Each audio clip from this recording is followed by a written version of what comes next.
आज होतं ईदाचं 15 मंथचं वॅक्सिनेशन. हे आहे तिचं पीडियाट्रिक्स क्लिनिक. इथे जाण्यासाठी आधी अपॉइंटमेंट घ्यावी लागते. जरी तुमचं सिक चाइल्ड असेल किंवा वॅक्सिनेशन वगैरे असेल, वेल चाइल्ड असेल, तरी देखील तुम्हाला अपॉइंटमेंट ही घ्यावी लागते.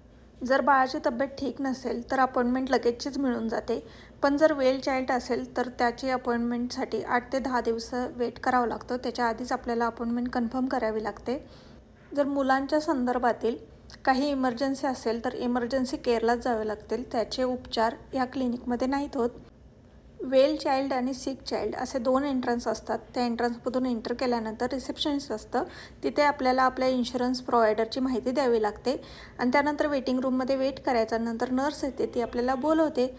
जाताना तर आपण आनंदात जातो, पण परत येताना आपलं बाळ रडत असतं. हा सगळ्यात डिफिकल्ट पार्ट असतो.